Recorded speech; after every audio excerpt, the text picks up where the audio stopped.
So there's someone very special I've been wanting to introduce you guys to, and that is Evie. And she is my co-residence baby. Yay! Hi, Evie! Hi, Evie. All right, guys, welcome back. I'm joined today by my co-resident, Dr. Diuguid. Hi, everybody. My name's Christy. So tell them a little bit about yourself, where you went to medical school, what you're doing your training in. Okay, well, I went to UNLV Medical School with you. We graduated the same year. Yep. I matched into a specialty called Physical Medicine and Rehabilitation, also known as PM&R, and I will be here at Mountain View Hospital doing my residency in Las Vegas. Are you excited to stay here in Vegas? Oh, yes. Yeah. Well, especially because my husband's still a medical student here. Oh, yeah, Our families are here. It's where I call home. We want to practice, and yeah, super excited. So let's just get right into it. At what point did you decide you wanted to start a family? So I decided with my husband we wanted to start a family after we got married. For me, that was my second year of medical school. For him, he was just starting his first year. We decided there was really no good time to just start a family, but he had family support here with his family. My family was here in town. We were together, and we'd been together about 8 years, so we just decided, why not start now? So what factors did you consider when you were deciding to start a family? Well, obviously it was just the logistics of like who's gonna watch the baby at home. I was technically in my third year. As we all know, third year is notoriously hard in medical school, but I figured pregnancy is 9 months, like I could just be pregnant during that time, which isn't always the easiest thing to do. Right. But once the baby came, it'd be more fourth year. I'd be interviewing. We have a lot easier rotations, and so that would have been a really good time. So we started, it was right at the end of my second year, beginning of my third year. So you came into residency not only as a new doctor, but also as a new first-time mother. What was that like? What did your days look like? So starting residency, we had a week beforehand of orientation. That's, for me, I spent that time getting oriented with like the lactation rooms and things that most other residents may not think about when they start residency. Yeah. Telling the program so that, they would know. Every rotation I would need to start, I'd have to kind of let the attendings know, my co-residents know, by the way, I'm a new mom, I need time to lactate. So all those were my job adjustments. Then at home, I had to do adjustments with like our sleeping schedule. Thank God for my husband's mother, who has been her primary caregiver while my husband was doing his third year rotations. Yeah. And I was doing my transitional year rotations. So for both of us, every month was a new rotation, a different schedule, something new, and we just took it month by month. So you guys got pretty lucky having so much support here. Yes. Yeah. Do you feel like us as co-residents were supportive and understanding of what was going on? Oh, absolutely. I couldn't have done it without my co-residents who stepped up. When I was on inpatient rotations, we would round and they would have my back and say, the attending round in 20 minutes. Oh, Christy's pumping. Make it 30, like little things like that. Or, like I need to get out on time. I need to go home. I need to relieve my, mother-in-law from duty. Let's get our work done. Even during ICU, I had a co-resident, other Sean, who, they would alternate days off, and he was just very gracious and said, Christy has a family. She can take my day off today. Oh, that's sweet. So yeah, I feel like we all kind of saw Evie as like our own child in a way. Like she was the first baby of our class, and so we all felt like aunties and uncles, and we were so excited every time to see her. There's a cute picture of me and DePaul holding Evie. I gotta put it like right here. Yes. But we always loved seeing her. How do you feel like you've been able to balance being a doctor with parenthood? There was one moment, a couple rotations in, when I was on inpatient, that it really struck me. I was waking up at 5 a.m. because being a mom, you have to pump, or I was pumping because it was really important to me, especially as a preemie baby, to breastfeed her. But I was gone all day, so that leads to pumping. And I'd wake up at 5 a.m. to pump for a half hour, and then shower and get ready for a half hour. So then we're at 6 o'clock. I'd wake her up, feed her bottle, get her ready for mother-in-law, then drive to work at 6:30 so I could be there for sign out at 7. Wow. Then work all day until 7 p.m., sign out, you get home, 7:38? Best case scenario on inpatient. Best case scenario on inpatient. But I would get home, and sometimes my husband would have dinner ready, and I would just get to sit on the couch and snuggle the baby, which is really for him too. You know, he gets to go do his work and study. I get to snuggle her, and then we'd go to bed at about 9, 10 o'clock. By the time we all get ready for bed, eat dinner, and then wake up at 5 a.m. and do it again. It was exhausting, but I'd wake up in the morning sometimes, and you have a new life force when you're a mom, because you wake up and when you're just alone, it's like, oh, why am I doing this? Do I really love this job? Then I get to look at her and be like, I love this job, and now I get to provide for a child. Yeah, I'm gonna go to work today. I'm gonna feed our family. So it does give you your whole life a new meaning. Yeah. Okay, I'm gonna throw it back on you then, Okay. because you asked me earlier. As a co-resident, were there any positives or negatives that having a co-resident with a baby was for you? I don't think there's any negatives about having a co-resident with a baby. I feel like we were all really excited about it, and we were all so stoked. A lot of us were getting baby fever. All of us, every time we saw Evie, we were all like, I can't wait to have our own baby. Especially us that are single, we're like, oh my gosh, we cannot wait. I don't think we had any problem. It was never an inconvenience. And honestly, I think the hidden agenda of residency is learning how to be professionals and to work with your co-residents, because as attendings, you're gonna be working, interprofessionally. And it's not so black and white sometimes. And you have to take on work sometimes to help your colleagues, and you expect them to do the same for you. And I think we didn't have any problem with it. I thought it was totally fine. And if you have co-residents or co-medical students that have babies, I encourage you guys to be very supportive, because it could definitely mean the absolute world to them. And it did for me. Yeah. I mean, they were so involved in my husband's and my life, our baby's life. I loved getting questions about, her and how she's doing, how she's growing. And when we did have the opportunity to bring her in, I love that everybody was so excited to hold her and love on her. I mean, because this is her childhood too. Yeah. And you guys were all the best uncles and aunties that she could ever ask for. So I feel like I barely get any sleep, and I have no idea how you do it. What was your sleep schedule like? Because I cannot imagine, what you were going through. Sleep schedule was poor, and as I said before, the rotations differed every month. Yeah. So some rotations I got more sleep than others. On the inpatient rotations, I did really rely heavily on getting my work done early so I could take a nap or two during work, in our call rooms. On the easier rotations, I was able to get an okay amount of sleep, but especially with a baby who wakes up, and sleep regressions are a thing. Sometimes she's sleeping all through the night like a champ, and then other nights a tooth is breaking through and she's waking up every few hours crying. So It's tough. it's tough. Yeah. Sleep is tough. Sleep is one of the most important things that you can prioritize when you're in residency, and because of that, I'm super excited to share with you guys the sponsor of this video, Aura. One of the most common questions I get asked is how I manage my sleep, stress, and overall mental health as a doctor. And I'll be honest, this is something that many of my friends, co-residents, and I have personally struggled with. Between clinical responsibilities, long hours, and trying to keep up with my social life outside of work, sometimes I have a hard time turning my brain off at night. I knew I needed to start building better habits around mindfulness, and nothing really worked for me until I started trying out Aura. Aura is an award-winning mindfulness and sleep app that has helped over 8 million people improve their sleep and mental well-being. What sets it apart is that it's truly comprehensive.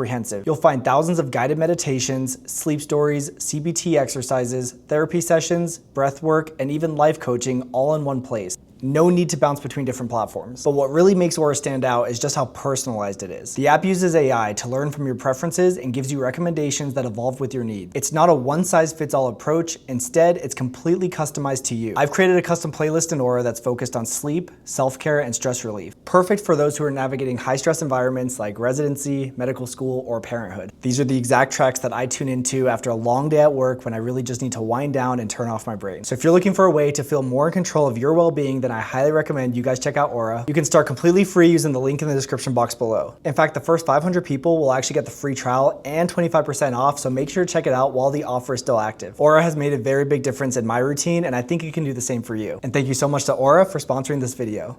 Did deciding to have a baby affect your choice of residency? It did eventually. So initially when I was applying to medical school, going through medical school, my father was an ophthalmologist. I thought I was gonna go into ophthalmology all this time. We were trying for a baby during our 3rd year. Even at the beginning of our 4th year, it wasn't happening. And then 4th year came, I started doing my first away rotations. I had a great opportunity at Johns Hopkins with a mentor that I had previously in my undergrad. dad, got a great letter. But when I was there, it was the first time I was away from my husband for a month, and I was 29 years old, and I was thinking, you know, there's no ophthalmology in Las Vegas. Do I commit to ophthalmology, give 4 more years of my life away from my husband, maybe push back starting a family, or do I maybe think about something new, which was very scary at the time. Yeah, that sounds terrifying. Yeah, I spent like my whole life gearing up towards ophthalmology, and then to have this big revelation of, do I continue putting medicine first in my life, or do my husband and I maybe want to start a family, and is there anything else I could think of that I would like just as much? So that started me on a completely new track. Yeah. About a couple months before apps were due, so you can imagine my panic. So how did you decide what you wanted to specialize in then? So I came back from that rotation. I actually had another away rotation lined up right after that. Came back from both those. And then I started, you know, I went through med school with blinders on of like, I am going to do ophtho. So open up those blinders. I did radiology rotation, didn't like it. I did an anesthesia rotation. I'm sorry, didn't like it. Yeah. And then 1 month, or like literally a few weeks until apps were due, I did a physical med rehab rotation here at the program I matched at. Nice. And I fell in love with my co-residents, my attendings. They all had families. They were happy. I'd never even heard of this specialty before, and was at a crossroads in my life. I was like, do I continue what I've known my whole life, or do I open myself up to this new opportunity where I could potentially stay here in Vegas, start a family? This is a specialty I could love. Yeah. And that's where I was That's at. awesome. So let's frame it a little bit. At what point did you find out you were pregnant, and then when did you actually have Evie? So again, apps were due in a few weeks. I was doing this rotation here at Mountain View, and I was very open and honest with the attendings about, you know, switching, and they were all very open and honest about, this is a family-friendly program, we like you, we think you would do well here. I prayed really hard about it at the end of that week. It was the last week of my rotation, and my very last day there, took a pregnancy test and it was positive. Wow. And I thought, well, there's my sign. That's awesome. Ophtho was out and I did PMR. Okay, so then you were basically pregnant during ERAS residency application season. How did that impact your interviews? So I talked with some women that I trusted who had already applied for residencies about, is this something I should bring up or not? One of the things that they told me that I should be doing is I should really focus on the parts with talking with attendings and residents one-on-one as to, is this a family-friendly program? Because obviously I knew I was pregnant. I didn't want my pregnancy to kind of steal away from me and my character, but I did want to specifically ask questions to the residents of, do you have a family? Is it easy to have a family? What support do you have? And I wanted it to be known that it was a potential that I wanted to have kids during residency. I just didn't want the factor of, hey, I'm pregnant now, to take away from me as an applicant. So you didn't tell any of them that you were currently pregnant while you were interviewing? No, she was with me in my belly. It was funny, as I got bigger, you know, my little jacket was spreading further and further apart. As you know, like all the interviews were virtual, so I just kept the camera up here. Yeah. And looking back, you feel like that was the right move? Yes, absolutely. Okay. Yeah. Absolutely. That's really good advice, I think, for people. So what was it like being pregnant as a student then? Being pregnant as a student, I think, is hard to begin with. And something that you don't really think about but happened to me was the complications that can happen during pregnancy. So with her, during the first trimester, I had something called a subchorionic hematoma and or hemorrhage. I started bleeding, which, you know, when you're pregnant for the first time, you immediately think miscarriage. It was a lot of bleeding. I ended up bleeding for 2 months. Wow. Became super anemic. Was very tired during that time, and that luckily resolved, or we thought it resolved. Then, you know, during the 20-week anatomy scan, had some scares with her heart where she had a couple heart issues. She ultimately ended up being born with an ASD and a VSD, and that took us down a high-risk pregnancy track. And then during the 3rd trimester, we had another scare as we were seeing high-risk pregnancy. She ended up being IUGR. She initially started at the 50th percentile. She was always very long. She was like 90th percentile length, 50th percentile weight, and then between like a couple week period, she dropped to the 10th percentile weight. And they said, hey, we need to bring you back in a week and make sure she doesn't drop anymore. Well, a couple days later, my water broke. Wow. At 33 weeks and 4 days. Oh, so definitely premature. Yes, so she was a P-prom. And she was my little troublemaker from the beginning. Yeah, and still is, I think. Yeah.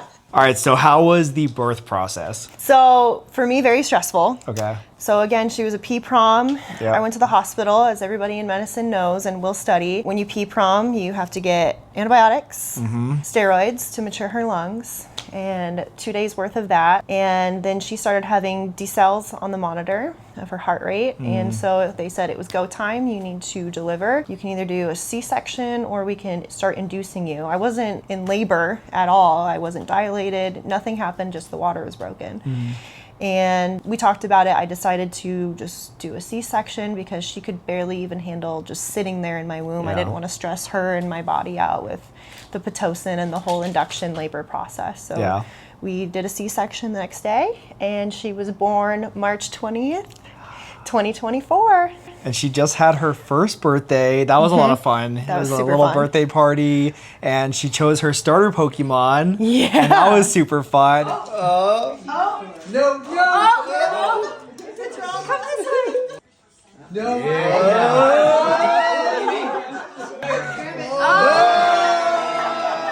So with all that stuff going on, you've now had a baby. She's in the NICU. You're postpartum. What was all that like? That was one of the hardest times of my life. Honestly, feeling like a failure of a mother. Baby came early in the NICU. You know, you always imagine the baby's born, you're going to take her home. Yeah. And to leave the hospital without your child was one of the most devastating things that we had to do. Love the hospital that we had. She got her own room, which was a huge blessing. We were able to stay with her at night. I mean, between my husband and I, one of us barely left her side. Yeah. But the C-section recovery was hard. It was easier for me because I didn't go through any sort of labor process. It was just a scheduled surgery. It wasn't actually as bad as I thought it was going to be, which is great. Good. But yeah, it was one of the most exhausting, tiring, emotionally stressful times. I bet. More exhausting than residency? I think more stressful just because this is your child's life on the Yeah. line versus, you know, a stranger. And I don't say that like, you know, easily. In residency, we're practicing, but we also have attendings. We have other people Yeah. looking out for us. Like, I am her mother, and Yeah. like, this is the one life I'm responsible for. But you were still at the tail end of medical school during all of this. How did the school support you? Yes. I remember joking with the school, asking if they would tell me my match results early. I was like, you're going to make me go into early labor. I did go into early labor a week after match. And I remember they felt very bad, but they were incredible during the process for both me and my husband's school, Toro, giving us the time, moving tests. For me, they converted one of my rotations, my final rotation, to be online. Wow, that's huge. So I was able to, when we did finally get to bring her home after 2 weeks, I was able to do that rotation online, and it was very doable. Just did it during her nap times and things. Did you feel any pressure, either internal or external, to wait until after your training to start a family? Yes, I absolutely did. I feel like in medicine, especially as a woman, you're always putting things on the back burner. Whether through medical school, you're thinking about dating, you know, relationships, marriage. You always think you have time. And, you know, in medical school, you think I can do that in residency. In residency, you think I can do that in fellowship. But speaking with a lot of my attendings, even just recently, I'm really glad I did it during my 4th year of medical school, which is a great time to have a kid. And now in residency, we are pregnant with our second. Oh yeah, surprise! She's also pregnant right now. I totally forgot to mention that earlier. So we will have our second, which is going to be great timing also because my husband will be a 4th year. Okay. And so he can have more time off to help with that. He's going to have the easier schedule as I get into our actual, you know, residency and PM&R. And we'll see if we have more after that. We're just going to take it, you know, day by day. But I'm so glad we didn't delay starting our family because there is no good time. And you always feel the pressure to delay it. But really, life starts when you just start it.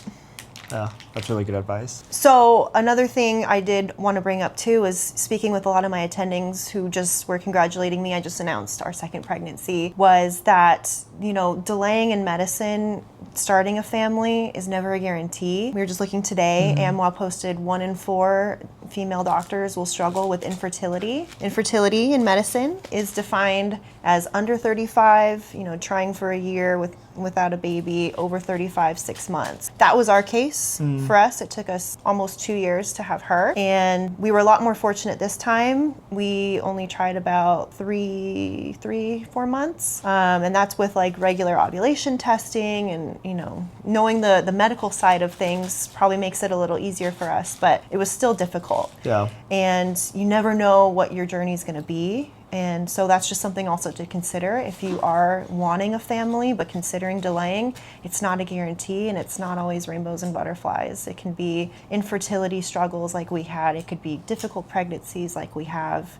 You know, it's just, there's a lot of things to think about. So what you're saying is you shouldn't put your life on the back burner just for medicine. Absolutely. We have lives outside of medicine that I feel like medicine becomes our lives in healthcare. It becomes a lot of who we are and our personality. And, you know, we have lives in our hands too, but we also have to prioritize ourselves, or we can't give to our patients like we want to. And so being married, you know, you have your spouse to think of, having children, you have a family to think of. And so that those things too are equally as important as your career, and you can't just negate that. All right, so I'm sure a lot of people are concerned about this, but tell me about the finances of starting a family. How did you manage that? Finances of starting a family can be very difficult because my husband and I were both medical students when we had our first child, and we had literally no income, in fact, negative income.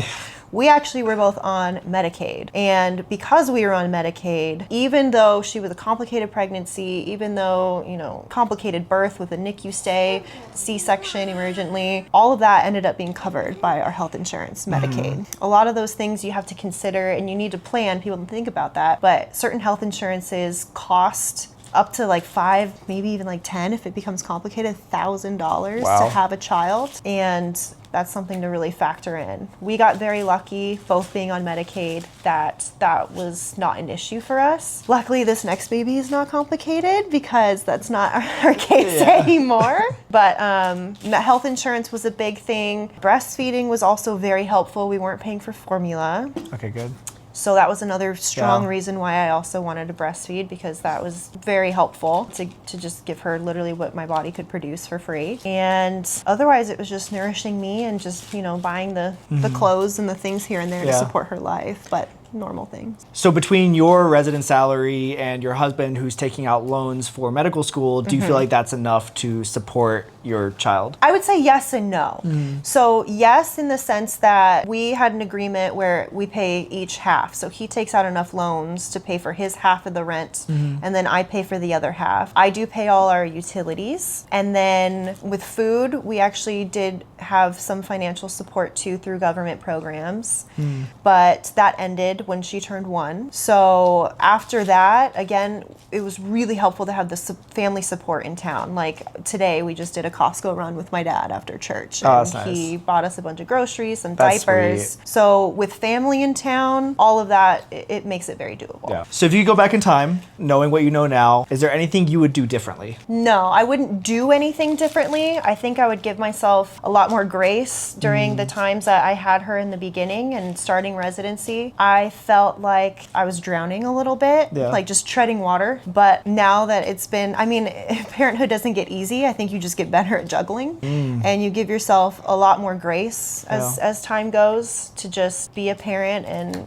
no parenthood experience is the same. You know, this is our family, which is unique, with our child, which is unique, and we just make it work day by day. Are there any lessons you learned about parenthood? The biggest lesson I've learned over time is to allow people to help you. You know, there are people in your life who genuinely care about you. I feel like in healthcare, as future doctors, we're always told to pull yourself up by your bootstraps and take care of yourself. And it's a very humbling experience being a new-time parent, also a resident, and together it was very rough, but relying on family, relying on co-residents, even talking with attendings. Some of my attendings were just very valuable. And finding a friend who, you know, shout out to Krissa. She was my friend who had a baby 3 weeks after me, and she was my partner in crime to just go for walks after work and just have our babies play, decompress, and God bless her, she was the one who kept me up to date on all the new baby trends that I needed to get in on, and I did. That's and cute.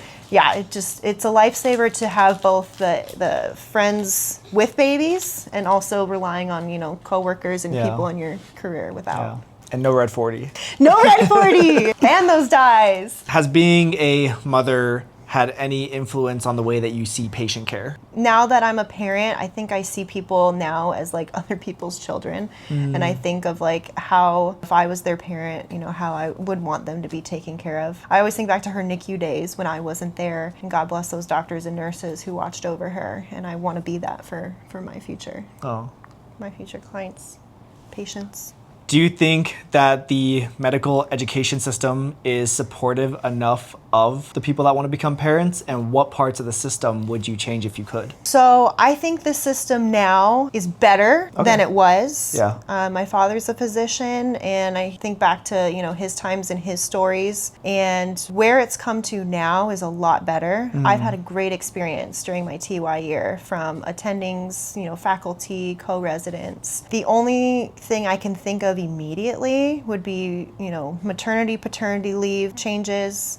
I think we need to work on that in healthcare. There is FMLA where, you know, you have your guaranteed 6 weeks off, but something that I'm going through with now with this baby is that may delay your residency a little bit. So that's something to think about. And if you delay residency a little bit, you know, adding on time to the end, if you want to do a fellowship, then that would really alter the timeline. The other problem, and probably the bigger problem, like we talked about earlier, would be financial and really daycare. Daycare is such an expense. Yeah, I We're bet. looking into that with her right now, and I mean, you want to put your baby in the best place. Yeah. But if the best place is $1,500, $2,000 a month, and you're making $60K a year. Yeah, that's like half of your income. It's half of our income, and it's really roughly, you know, not feasible. There are some medical schools that are looking into starting daycare programs, and I wish that those would ramp up and that would be a thing, because I think doctors should be having kids. So another question that some of the viewers had is, are there any myths about having kids during medical training that you wanted to clear up, like anything that surprised you? Ooh, the surprising thing. So I didn't come from a family with like kids. I was the youngest in my family. I didn't really know what to expect when I had a child. In fact, like in the NICU was,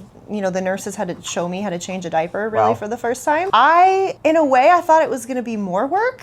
I thought it was going to be harder, and it comes naturally in some ways. It's not difficult. It's kind of like how we would describe med school. It's like you just have to put in the time. Yeah. It's not like the material can be hard. You know, mothering, fathering can be hard, but it's just about time. Yeah. It's just a lot of time. And so that was something that surprised me, like medical school. So to kind of wrap things up, what would you say to someone who is wanting to have children during their medical training? Do it! Have babies! It's the best thing in the world. I think you had, this whole year, I've just been joking with all our co-residents saying like, babies, more babies. So yeah, absolutely. Do it. Being a parent is the best thing. All the cliches are so true. It's so rewarding. It's, you know, I love this thing more than life itself. I would die for her. So do it and have more. Marry your best friend. Produce lots of babies. Life is so good. All right, well, thank you so much to Dr. Diuguid, Christy, for joining us for this video. You know, when we were thinking about what topics we want to talk about on this channel, this is something that I've seen her go through this entire year. And I know that a lot of women that are going into medicine are very concerned about this aspect of their futures. And I think that this was really valuable to all those people. And hopefully you guys were able to learn something. And if you're in that position, I hope this was able to help you. If you are a parent and you guys have any advice for people who want to become parents or newer mothers or fathers, definitely comment in the comment section below. We would love your advice. If you guys have any additional questions for Christy, also comment down below. That's it for now. Thank you guys so much for watching, and we'll see you guys next time. Say bye-bye. Bye. Bye.